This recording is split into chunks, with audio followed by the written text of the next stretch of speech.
Okay, Representative thank you, Srinivasan. thank you, thank you, Yeah. Representative Ritter. No problem. Thank you, Mr. Chair, and thank you, Representative Johnson. The salary of a CEO, the numbers not just picked up from a hat. I mean, the guidelines that hospitals follow, and as you well know and we all know, the Board of Trustees have to finally approve that salary. And into that equation comes all that goes into being a leader, being being in charge to lead healthcare services in that area, in the entire state or a good part of the state. So a lot is at stake here in terms of getting the right person, he or she, to lead us, to lead that healthcare, the healthcare services, the hospitals, to provide the services to our people here.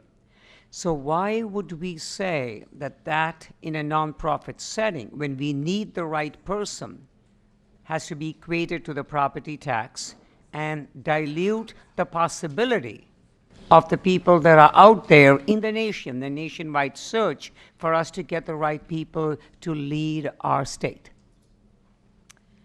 Thank you so much for that. I truly believe that there are so many community individuals that want to do this work that I don't think that necessarily the salary is predictive of what you'll get for a CEO. The CEOs that have been in my district running the running the hospital didn't even have a medical background.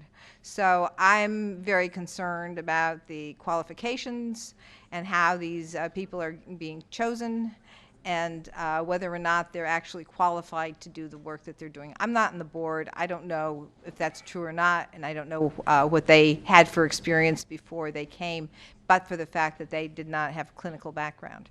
So I'm thinking that doctors are working as doctors, making a lot less in some circumstances at federally qualified health centers, less than that. We have people in nursing homes, for example, who are already capped out, and there's the CEOs of the nursing homes are capped. I don't think it will reflect in the quality. I think there are people out there who are very, very well qualified, who could do this work, and they'll do it for the $500,000. I think $500,000 is a good, healthy salary. We have a governor here who is working for $150,000, running the entire state. And we don't try and make sure that the governor, really is in a situation where he's not committed. We know the governors are committed, all of them. So I hope that answers your question. Thank you, Representative. Thank you, Mr. Chair.